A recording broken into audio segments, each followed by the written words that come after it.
साधु हो संग्रह करे दूजे दिन का नी। मैं पानी को भी इकट्ठा नहीं करता हूँ बाबा, क्योंकि सुबह होगा आप देंगे और रात को उसको संग्रह करके सुझाव के सुबह काम आएगा, तो वो ये ना गलत। साधु हो संग्रह करे दूजे दिन में कोई ऐसी अनुभूति हुई आपको कि? हाँ हुई एक बार। अगर बताने लायक है तो अवश्य जी, ऐसे अनुभूति हुई कि हम ये आपका वृंदावन है जी, तो वृंदावन में जैसे जमुना जी हैं तो वहाँ पे वो रेत हुआ है मशीन। तो वृंदावन में बंदरों को देखने आते थे, छोटे छोटे थे तो बंदर देखेंगे वृंदावन में भात बना के आते थे। जब से मेरे को इसको ब्रिज से लगा दे तो मैंने कहा अपन कहीं नहीं जाएंगे, ना जा मंदिर ना जा मस्जिद ना जा गुलिस्तान, तेरे घट में विराजे भगवान। इसमें अंदर भगवान है तो फिर कहाँ जाने की जरूरत है। ईश्वर अंश जीव अविनाशी, ईश्वर के अंश हैं अपन, जो अपन जागृत हैं, बोलते हैं, आंखों से दिख रहा है, तो ईश्वर अंश जीव अविनाशी है। ये चूल्हा है ये तो बदल जाएगा, मगर वह जीव है वो अविनाशी है।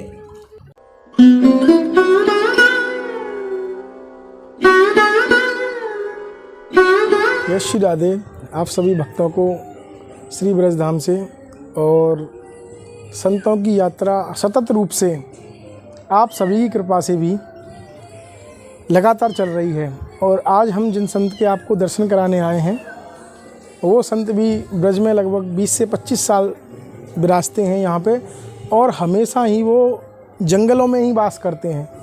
कभी वो बस्ती की तरफ नहीं जाते हैं माधुकरी करने या वहाँ पे रहने के लिए, ना किसी आश्रम में रहते हैं। महाराज जी हमेशा ही जंगलों में वास करते हैं, या फिर एकांत कोई आश्रम रहता है घने जंगलों पे, वहीं पे जाके अपना वास करते हैं और राधा नाम का जाप करते हैं। और महाराज जी से जानते हैं उनका अनुभव। और महाराज जी की कुटिया पे पहुंच चुके हैं। देखिए पहले कुटिया दिखाइए भैया एक बार। तो संत भगवान की कुटिया पे हम आ चुके हैं और आइए, ये महाराज जी का गेट। आइए, संतों का तो यही रहता है। महाराज जी दंडवत। ये सब आओ, जय हो जय हो जय हो। इधर बैठ लेता हूँ महाराज जी, इधर आ जाता हूँ।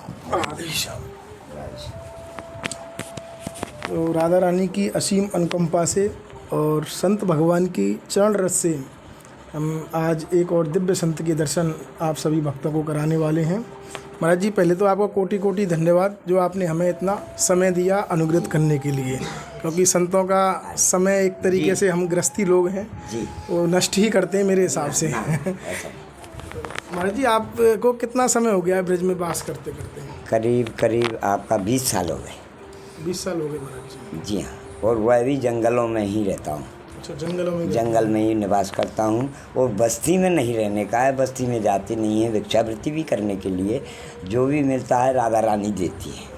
जब भिक्षावृत्ति करने में नहीं जाते? जी नहीं, मधुकरी वगैरह नहीं, सब मेरे लिए आता है। मैं ब्राह्मण बालक हूँ तो मेरे लिए सभी लोग जैसे सीधा देते हैं आटा वगैरह, जो अपने आप ही स्थान पे दे जाते हैं। अच्छा, जो स्वतः दे जाएगा उसको ले लेते हैं, नहीं तो वैसे नहीं घूमते हैं ना जी।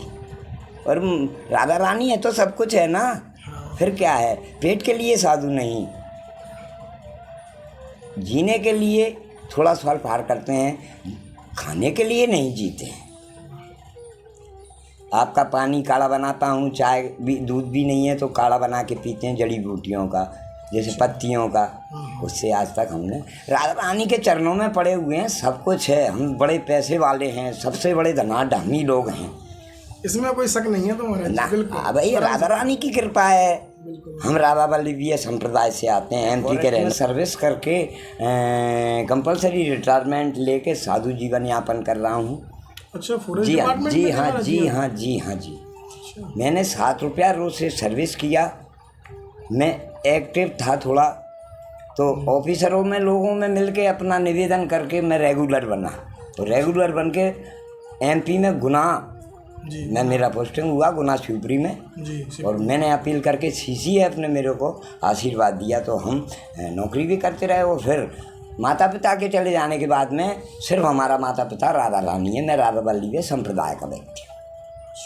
सब कुछ मिल रहा है ब्रज में।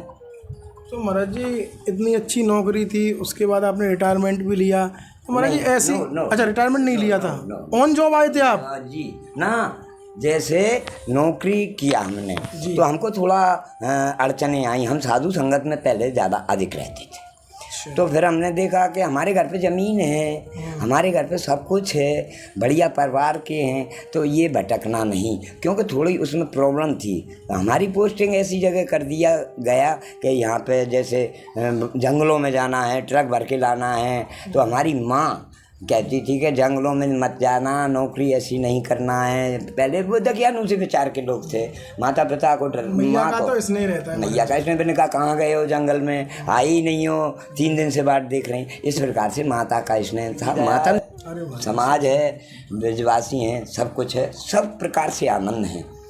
और फिर तो जिसमें सम्मान निधि से पैसा मिलता है, मेरा मुख्यमंत्री भी मुझको देता है, तो फिर हमको कितना ज़रूरत है, साधु क्या लगेगा, उसको पैसा नहीं लगता। और जो साधु हो संग्रह करे दूजे दिन का नील। मैं पानी को भी इकट्ठा नहीं करता हूँ बाबा, क्योंकि सुबह होगा आप देंगे, और रात को उसको संग्रह करके सो जाओ कि सुबह काम आएगा, तो वो ये ना गलत। साधु हो संग्रह करे दूजे दिन का नील, दूसरे दिन के पानी का देगा, अगर आपका भरोसा है उस पर तो बिल्कुल देगा।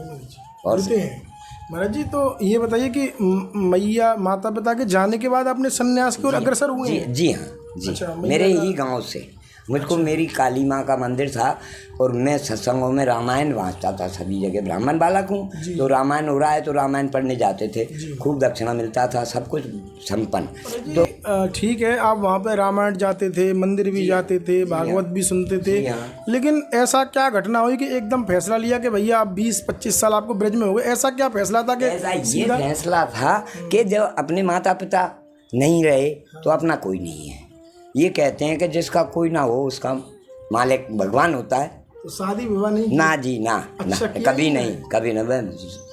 शादी ब्याह की कई डिमांड आई जी हाँ, वो तो आती है, मगर नहीं, के हंसा मोती चुगे और नहीं लंगन मर जाए। तो महाराज जी आपको इतना समय ब्रज में हो गया जी, इस ब्रज धाम में रहते रहते, वृंदावन बरसाना जगह जगह आप जाते रहते हैं, भ्रमण करते रहते हैं। महाराज जी क्या ब्रज में कोई ऐसी अनुभूति हुई आपको कि?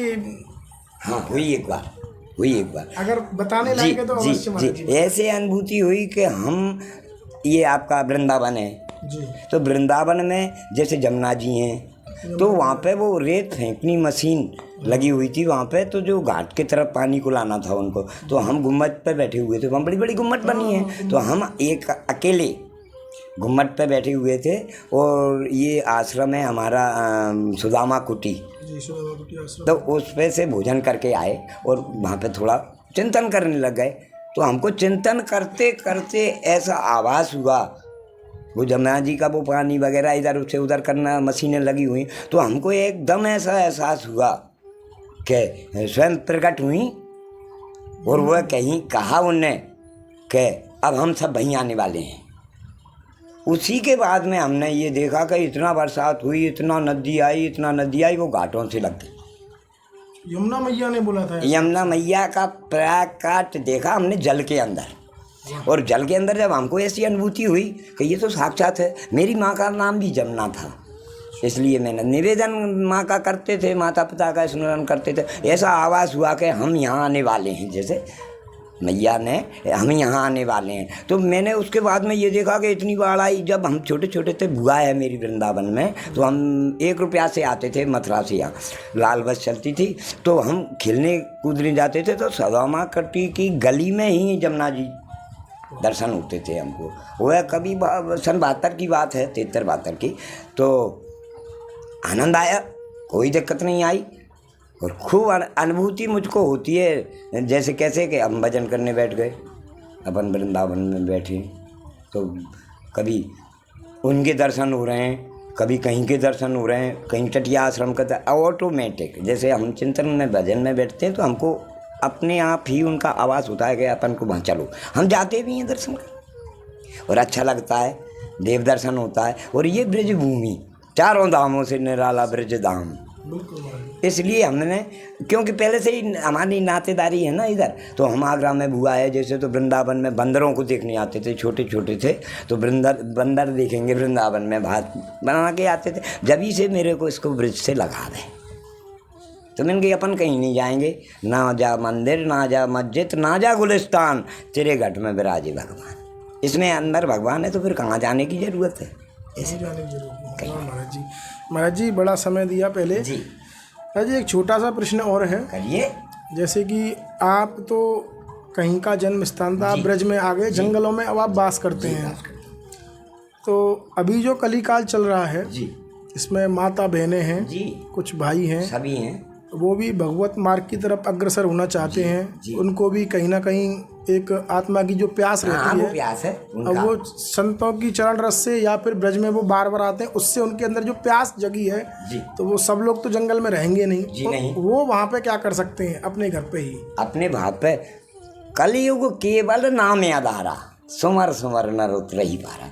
ये सिर्फ इस युग में सिर्फ नाम का जाप करते चलो, कोई तप नहीं है। वह नाम से स्मरण कहीं भी बैठ के कर लीजिए आप, सिर्फ नाम जप करें। नाम जप करने का ही इस कल युग में ना तो हवन करने की ज़रूरत है, ना आपको मंदिर जाने की ज़रूरत है, कहीं भी नहीं। आप उसका भजन करिए, उस नाम का जाप करिए, वही ही सब कुछ है।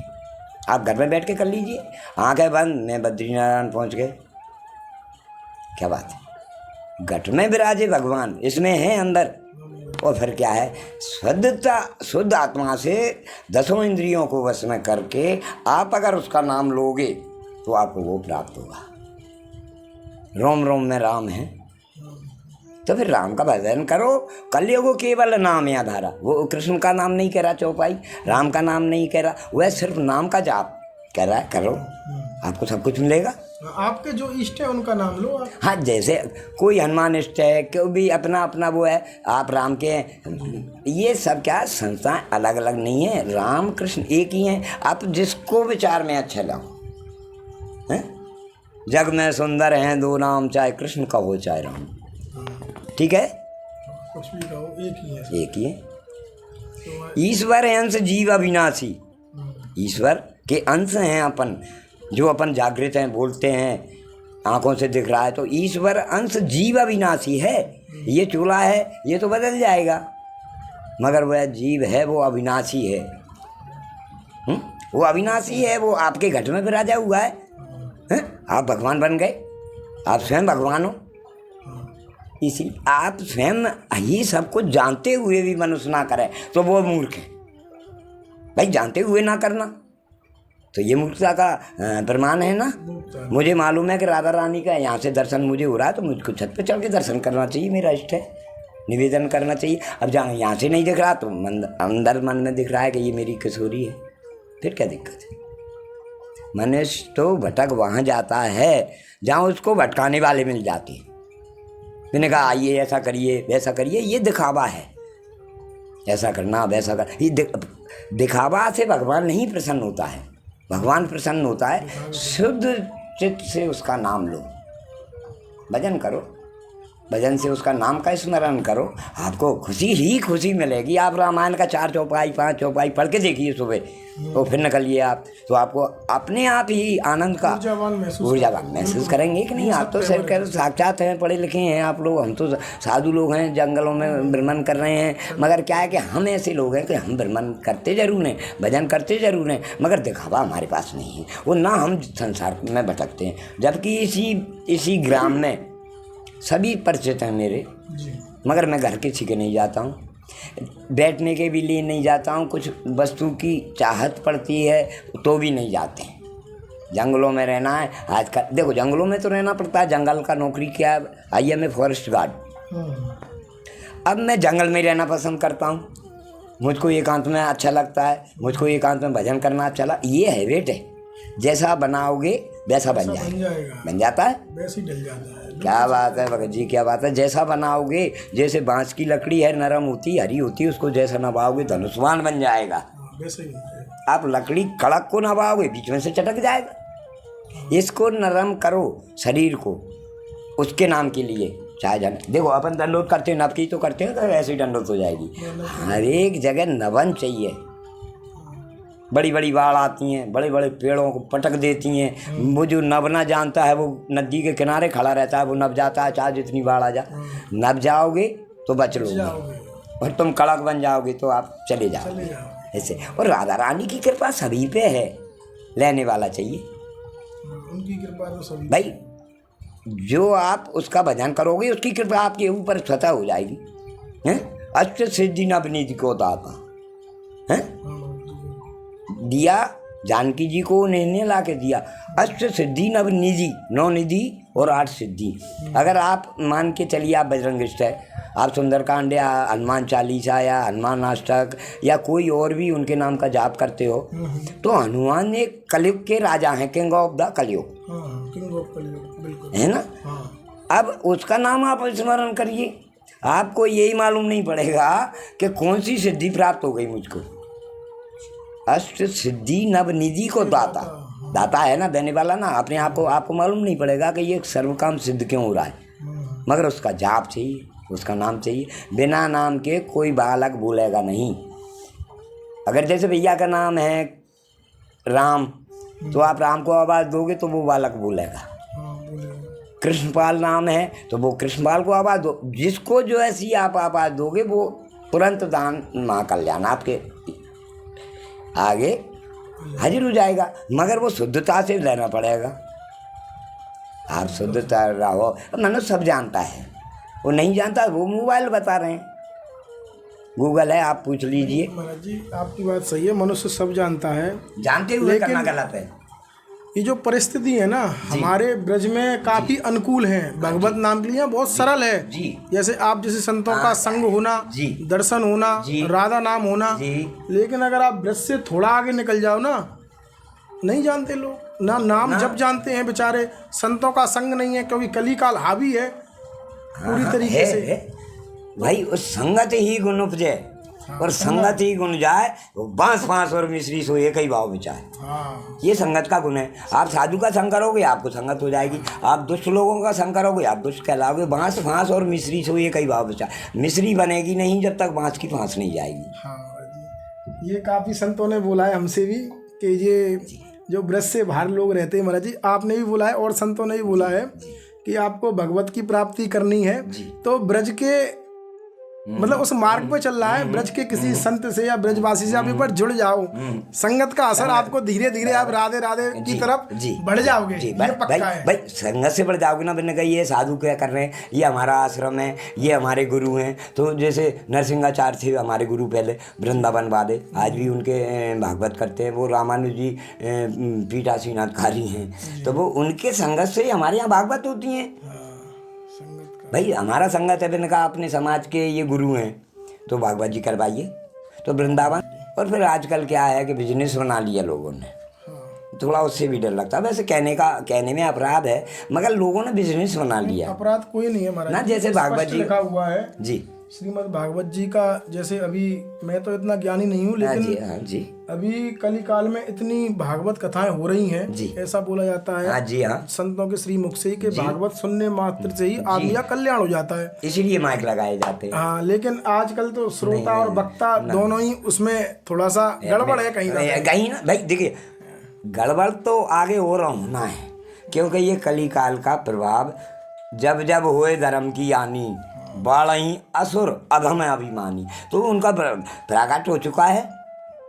और जब उनका प्रकट हो चुका है तो वो जैसे ही गुण संपन्न हो जाएंगे मनुष्य भी, क्योंकि वो हावी है, वो ही बचेगा जो उसका नाम का जाप करे। नाम का जाप सुमर सुमर नर उतर ही पारा, उससे ये पार हो जाएंगे। और जो सुमरेगा वो, अब तुम सुमरोगे नहीं, तुम कहो कि हमको बना बनाया हलवा आ जाए, तो कहाँ से आएगा? जब तक उसमें चीनी चाहिए, घी चाहिए, अग्नि भी चाहिए, जब उसका मेल मिलाओगे जब हलवा बनेगा। टेरिकॉट का हलवा बनता तो नहीं है। श्री राधे श्री राधे श्री राधे। ठीक है महाराज जी का आपने हम लोगों ने काफ़ी समय लिया है, और महाराज जी ने लगभग सारी चीज़ें कवर की हैं कि कलिकाल में कैसे भगवान की तरफ बढ़ना है, आपको भक्ति मार्ग की तरफ बढ़ना है। आप सभी लोग भी ज्ञानी हैं जैसा महाराज जी ने बोला है, क्योंकि पता सबको है, लेकिन करना पड़ेगा ना। हलवा बना बनाया नहीं मिलेगा, वो बनाना पड़ेगा। तो हमें भी आप आज्ञा दें, मिलते हैं ऐसे ही सुंदर किसी दुर्लभ संत के दर्शन के साथ में, और तब तक के लिए जय श्री राधे, जय श्री श्याम। ठीक है महाराज जी, धन्यवाद महाराज, खुशी रहो, ऐसे ही धर्म को बढ़ाते रहो आप, जैसे बहुत ज़रूरत है आज के युग में। जी महाराज अवश्य महाराज, जरूर यही कार्य होगा। जरूर। जय जय श्री राधे। अब कट कर दो।